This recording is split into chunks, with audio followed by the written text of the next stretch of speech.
You have people in your life that you seem to bump into as you go through your journey of life.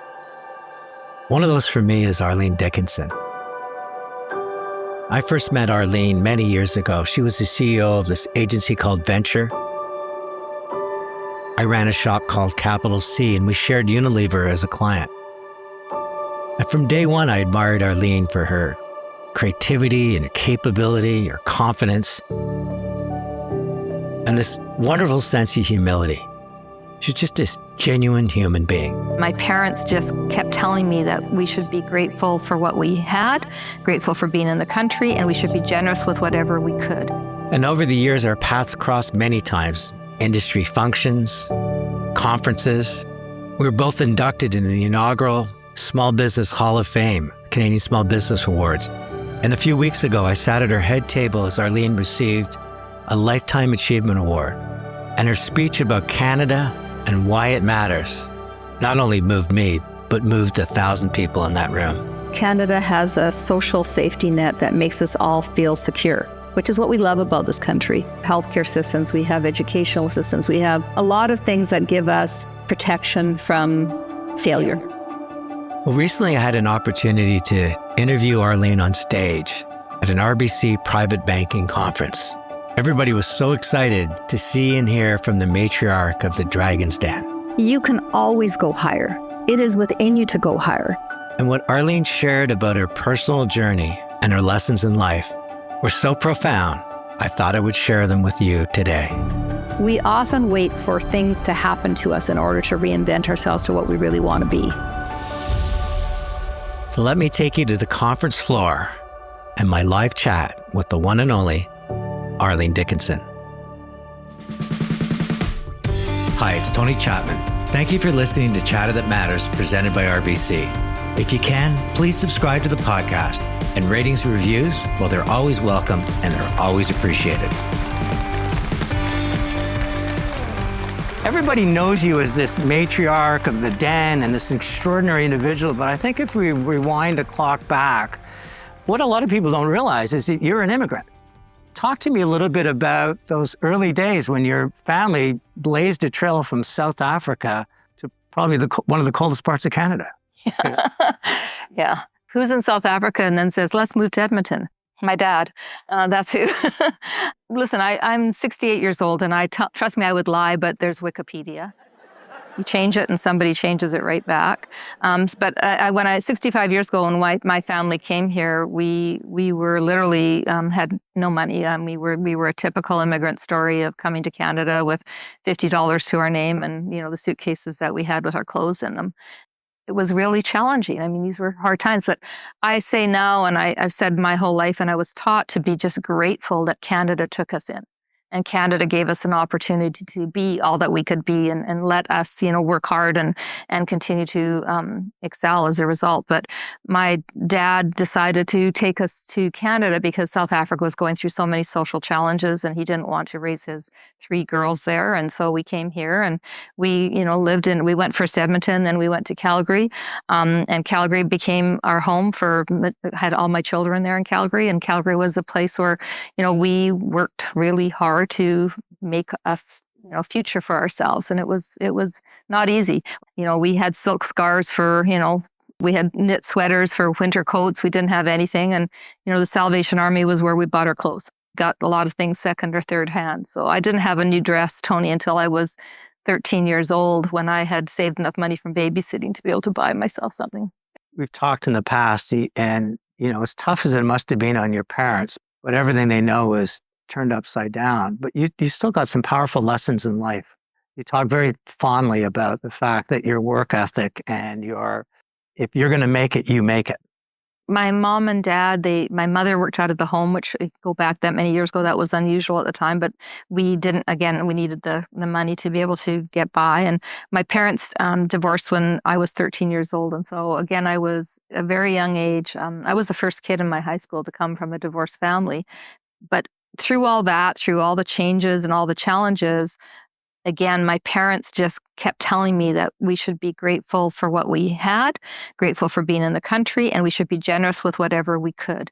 And so I think the lesson that I got repeatedly given to me was that you couldn't blame anybody else for your situation. You had to think about what you could do to make your situation better, and that it was our job to give back to the country however we could, not relying on anyone else but ourselves, and to try and get ahead and put food on the table. And sometimes that meant, food banks. Sometimes that meant, Salvation Army and secondhand clothes. It's not to say that you can't take help, but it was more about a notion of generosity and gratitude that was instilled in me. And there was many lessons, Tony, that happened over countless times where we were, taught to just understand how lucky we were to be here. And I think in today's world, when we're dealing with so much anxiety and so much stress, and everybody's down on Canada or up on Canada, or everybody's got an opinion on Canada, that's for sure. It's important for us all to remember that we live in a country that does give us a lot of opportunity.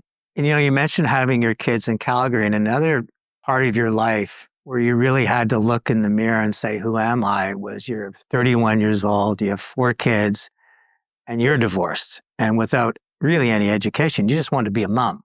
How did that feel? Because everybody just sees you, that everywhere you walk, you part water. But back then, it must have been very frightening to realize that there was 4 mouths to feed, plus yourself, with very little prospects. I mean, if I was to study you and saying, are you somebody that I think is of value to an organization? There wasn't a lot on the paper. There was a lot in your heart. So I literally had a grade 12 education. I graduated high school when I was 16 years old. And so I had a grade 12 education and got married when I was 19, had 6 pregnancies by the time I was 27. So 4 children and a couple miscarriages. I was raising my family. And at 31, I found myself in a very messy divorce and trying to figure out how I was going to put food on the table and a roof over our heads and not having any skills. And this is actually one of those lessons that you asked me about where I went and stayed with my father and my stepmother and was on their couch for about 3 weeks crying my eyes out. And my dad finally came over to me one day and said, Arlene, what are you doing? And I said, well, what does it look like I'm doing? I'm having the world's biggest pity party. My life is a mess. And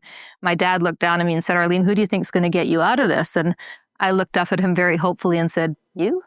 And my dad looked down at me and said, no, Arlene, you. And at that moment, he talked to me about, getting up and just doing whatever I could. And he gave me a hand up instead of a hand out. And I think at 31 years old with 4 little kids and no education and no skill at all, it was kind of do or die. And people ask me now, well, how did you do it?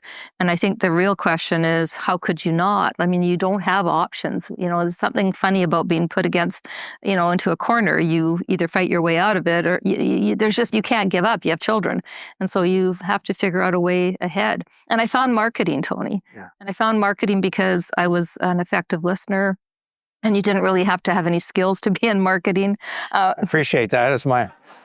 Not you in particular, but you didn't need a degree. You needed to have a really good sense of pop culture and what was going on and good empathy with humans and understanding what drives human behavior. And having come from a very dysfunctional family, I think I was a student of humans. You not only found marketing, you found your way in, you became a partner, you became the CEO, And I remember you telling me the story of this Calgary woman. In those days, it was a real madman. It was a very male, white dominated industry. Still is. It is. And you went into this boardroom with these people on this association. They're all sitting there immediately.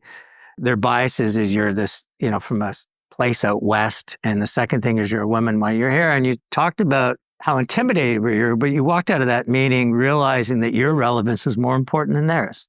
Share that story, because there's times where most people would just run from that and say, I don't want to ever put myself in that circumstance again. But you drew on that. I was asked to sit on the board of the industry association group, and that industry association group for marketing agencies was comprised of a bunch of men who had worked and were working for large corporate agencies. So think multinational businesses. And there was I think there might have been one other smaller shop, but not anyone as small as my shop was. And there was nobody that was from a region like Calgary. Sitting around that table, I walked into that room and I thought, oh my gosh, I do not belong here.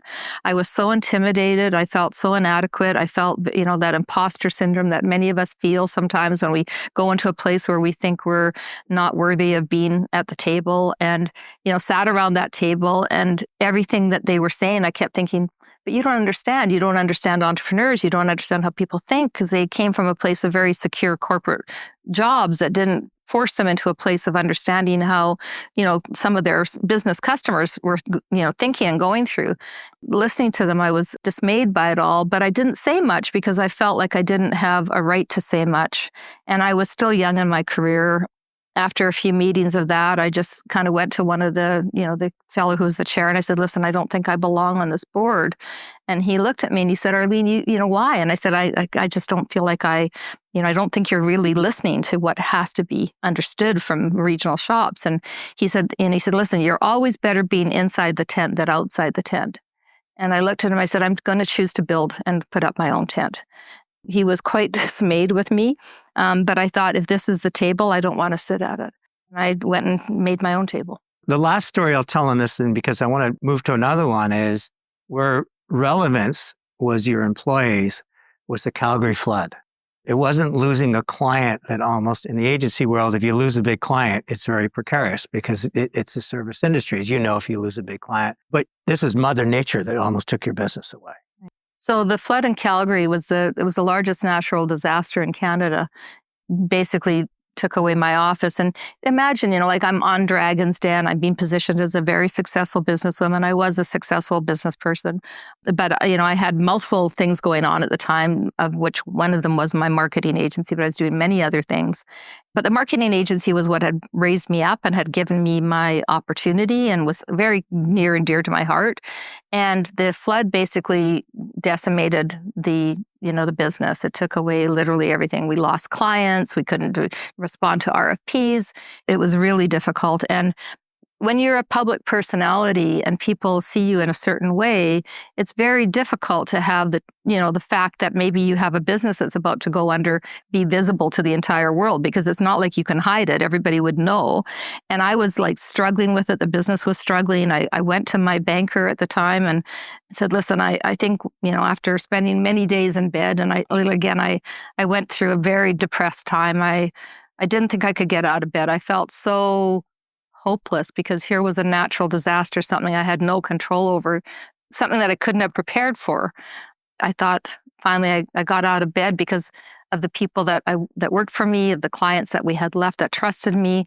And I decided that I needed to reinvent it and reinvent the business. So I went to the team and I said, how do we reinvent this business to make it relevant to today's world for people who are struggling as entrepreneurs? We reinvented everything. We shaped it around supporting entrepreneurial businesses. And then I went to the bank. Listen, I'm going to support this business and I'm going to put a couple $1 million of my own money in to help it continue on. And my banker looked at me and said, that's really not a very smart idea. You're just throwing good money after bad. And I said, potentially that's true. But my values are that I need to do everything I can to help the people that work with me, the entrepreneurs that we can serve, and the clients who have stayed with me. And it was the best decision I've made.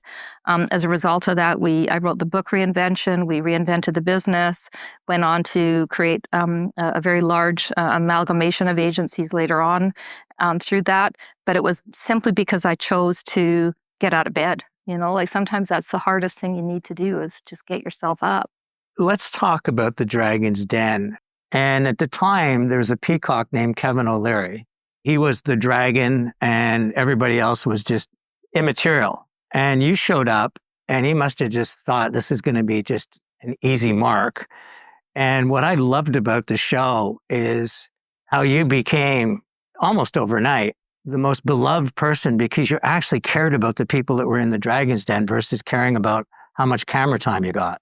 That must have been another interesting way to play relevance because at the time, I have to believe the Dragon's Den quite liked Kevin O'Leary as a character. He's kind of like Don Cherry, right? He was very magnetic. He was very interesting to watch. But how you won over both the audience and I imagine the producers and clearly the entrepreneurs that actually were in there for advice. Well, every story needs a villain and a hero.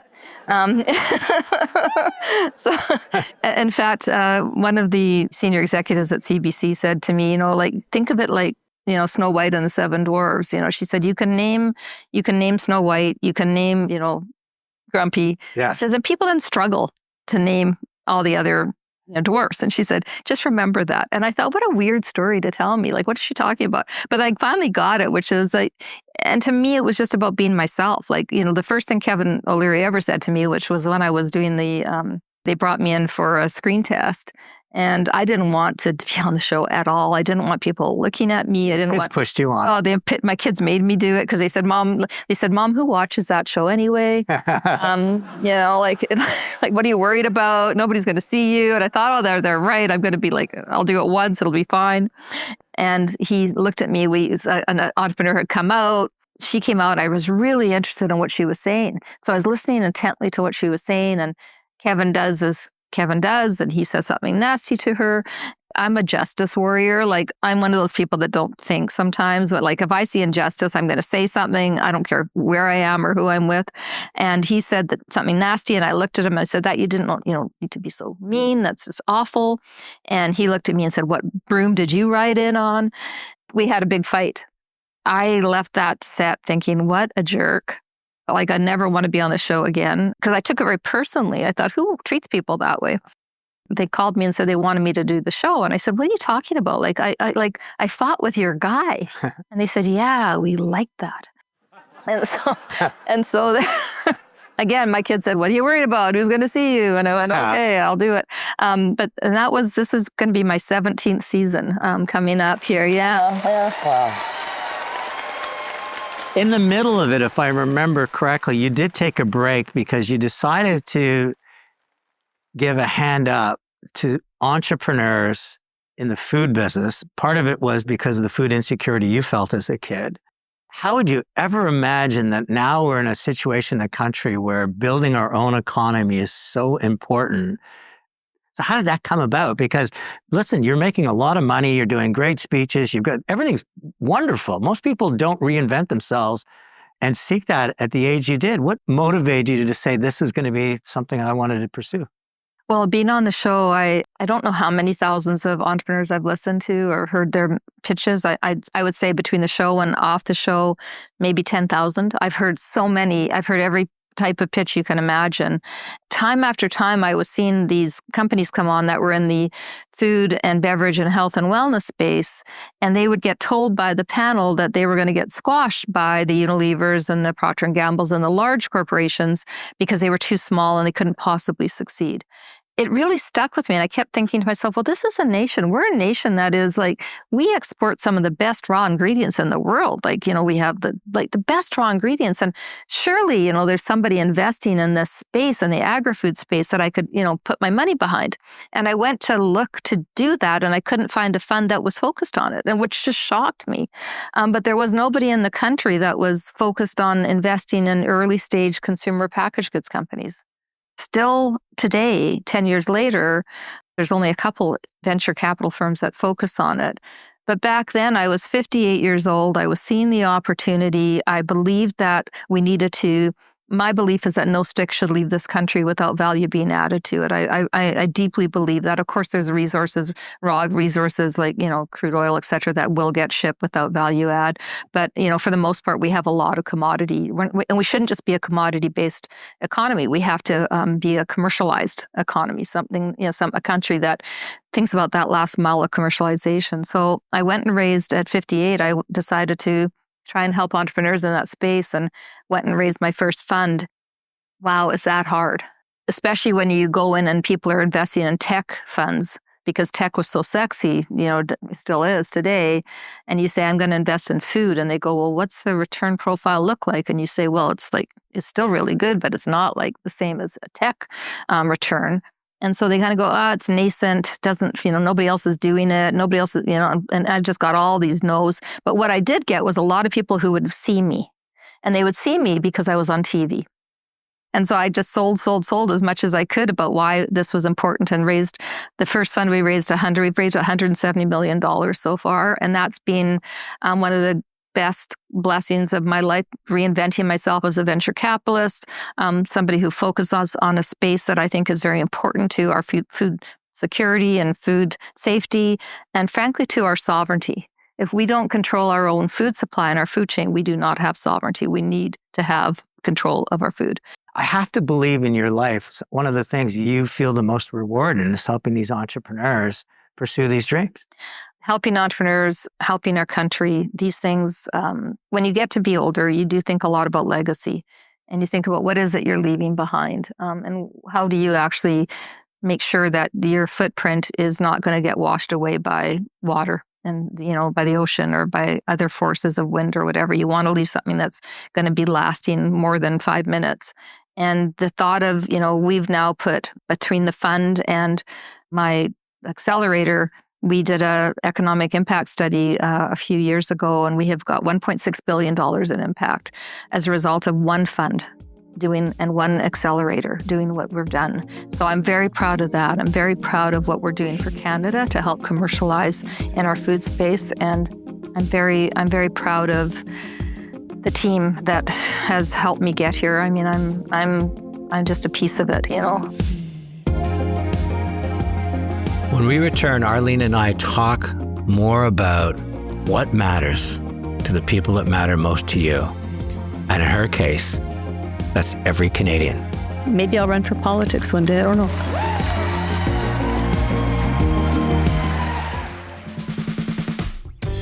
Hi, it's Tony Chapman. Investing in Canada, well, that matters to RBC. $500 billion in sustainable financing to combat climate change. $500 million for Future Launch, a 10-year program to prepare youth for the jobs of tomorrow. Helping to discover the next generation of Olympians, artists monetizing their talents, women entrepreneurs pursuing their dreams, supporting mental health, and so much more. Investing in Canada, well, that matters to RBC. Whenever I say to people, they'll say, do you know Jan? And I'll go, yeah. And they go, oh. And all they do is want to talk about you. I get the same thing. Like, it's the same thing. I know a little bit about your personal life, but our audience doesn't. I've had boyfriends and I've had girlfriends. It was very confusing for my parents. But it's funny how we, over 60, women in particular, I think, feel very like we're not worth it. I don't feel that. I never felt that. No, clearly not. No, I don't feel that. I mean, I've had a crush on George. I've had a crush on you for forever. I'm very honored and thrilled by that prospect. Are you? I think that's the nicest blow-off I've ever heard. That's not a blow-off. My guest today is the one and only Arlene Dickinson. Many know of her as the matriarch of the Dragon's Den. I know her as a dear friend who I know I could call on at any time if I needed anything. You've always been so personal. Today, I'm 68 years old. You've never hidden, you've never shied away. And now you've got a new show called Arlene is Alone, a YouTube show. If you haven't watched it, it's absolutely hilarious. It's almost like, I hope you don't take this wrong. I take this as a compliment because one of my favorite shows. It's almost Golden Girls-like in the sense you guys are sitting back, but it's all about human insights. It's about relevancy. It's about the fact that you can be alone and still matter. You're really just doing it just to remind a lot of people that there's life after 60. Well, I'm waiting for RBC to sponsor it. Okay. The world is really evolving, and many of us are single. Like many of us are single out there. We're going through divorces. We are choosing to be single. We're going through different stages of our life. And I thought, why does anyone ever talk about that? Like I've been single for a long time, and I'm not embarrassed by that. I don't feel shame in that. I love traveling. I love going out for dinner by myself. I'm a bit of an introvert, and not a bit, I'm quite an introvert. I thought I can't be the only person that wants to talk about what life is like and how you can be relevant in the world even though you're single, because I was tired of people saying, well, we're having a dinner party, but it's all couples. You want to bring somebody? No. Actually, I don't. I'm happy to come by myself, but I don't want to bring somebody. And so I thought, again, you can be relevant in a world that expects you to have social norms that says you must look a certain way, act a certain way, and be in a certain type of relationship in order to be relevant in a conversation. And I just don't ascribe to that. I think we all have our own, value in life, and we can all be relevant no matter our age or stage. And so I decided to talk about it. And honestly, the latest episode dropped today, and it's got Jan Arden. And if you need a good laugh, listen to it because she's just hilarious. But I've loved doing it. I've talked to George Stroumboulopoulos today, who did a show. Like it's so many great people that I know that are prepared to talk about kind of what their lives are like. Giving a lot of people permission that they can walk with their shoulders straight, that they don't have to deal with society's norms. With the 10,000 entrepreneurs that you've seen and your curiosity and everything that you've done in life, what do you look for in people that you go, where trust is built, where people feel there's truly a symbiotic relationship? How does relevance apply in that to you, that you go, that is somebody I'm willing to invest time in or capital in or giving them a hand up? I look for authenticity, and I believe that the best relationships start with a genuine curiosity about what the other person's saying and why they're saying it. And so, in the roles that you all play, where you're talking every day to people who are trying to live their dreams or are worried about what's going on in the world and are concerned about their security in the future, the gravitas of the impact of our finances in our lives is so important. And so when you see people who are entrepreneurs coming to you, who have worked so hard and risked so much and have a little bit of money that you might go, it's a small piece of business or it's not a big book or whatever, you might say, I'm not sure if I can help them. I would tell you to help them, and help them by listening to them. And when you listen to them, you will actually learn something about what actually keeps them up at night, what actually drives them, what actually they want to have to build something meaningful in their lives with. We all take risk in life, but an entrepreneur takes a different type of risk. They don't get paid for many years generally. They've worked for 10 years sometimes before they start to even, really pay themselves. They finally have an event where they sell something and they generally are lost. Like, what do I do next? Because they've defined themselves through their business. There's so many things that are going through those people's minds. So I think on the show, I'm looking for somebody who's genuine, somebody who's honest, and somebody who believes in a win-win. You guys should make money as a result of what you're doing for your clients, and they should be rewarded as well in terms of, some sort of benefit. And you don't want to just get a deal. You want people that you have relationship with. And that means really caring. And that means taking time. And my final question, because you're very nonpartisan, but when Canada called you up, you were part of the rally, and I think you're spending every day telling Canadians what your dad taught you, having gratitude that we're part of this great country. Is politics in the future for you, or where are you going to take this? Because we're in a world now where if I love this person, I must dislike that person. I mean, social media has herded us into these castles with like-minded people, like-minded content, and we validate ourselves by liking us and not liking them. And you're finding something that's so important again, which is the middle ground, where consensus and collaboration and creation happens, versus at the edges where a lot of anger and frustration and inertia happens. We're a good example of that, Tony. We sit on opposite sides of the fence in terms of who we think is the right leader for the future. You voice your opinion, I voice my opinion, but yet we have respectful discussion about it. I have no problem with people disagreeing. I think, civil discourse is all about being able to disagree, but, find what it is that we have in common. And what we have in common is we all want a strong, safe, prosperous future for our country. We can pull apart policies and platforms. We can look at all those things. But at the end of the day, we are going to choose whoever it is we believe is the right person. And so for you and I, I've always respected your perspective, because you don't come at it angrily. You come at it clearly, with clarity, and you're clear-headed about what it is you believe. And I try to do the same thing. And I think the middle is something that is getting hollowed out in Canada. I think it's very important that we try to think about what really matters and not get hung up on single-issue voting. Single-issue voting is very dangerous. And think about instead what we want for our nation for the future. Nobody's perfect. No party's perfect. And, right now we're getting torn apart for, I think, all of the wrong reasons. And a lot of it is bots. A lot of it is trolls. A lot of it is, I'm seeing an increase on my platforms. I'm seeing an increased number of really negative people I've never seen before, ever. It's crazy. And you have to shut it out. And listen, if you decide to start a party with the middle ground, I'm giving up my podcast. I will put up lawn signs for you. Well, maybe you could be my running mate. I'll be your running mate. I always end my podcast with my 3 takeaways. I always want the listener to walk away, because what mattered to me, I hope might matter to you as well. And the first one is this sense of hand up versus hand out. It's very easy for you to even we're in the business of handing out money. But I think when you turn that from a transaction to something transformative, we're there to give somebody a hand up. Something magical happens. And I want to build on that with my second takeaway, this sense of curiosity, which has always driven you. And I think the thing I admire the most in people is they're curious. They're not just one-dimensional.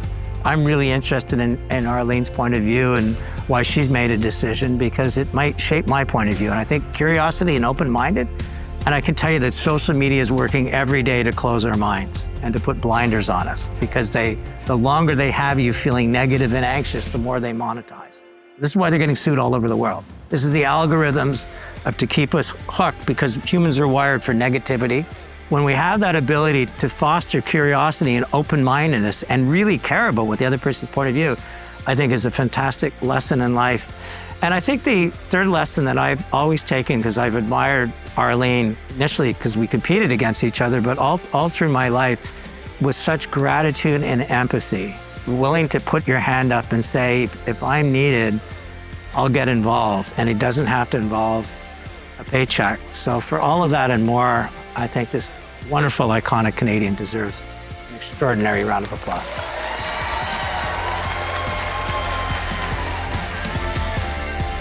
Once again, a special thanks to RBC for supporting Chatter That Matters.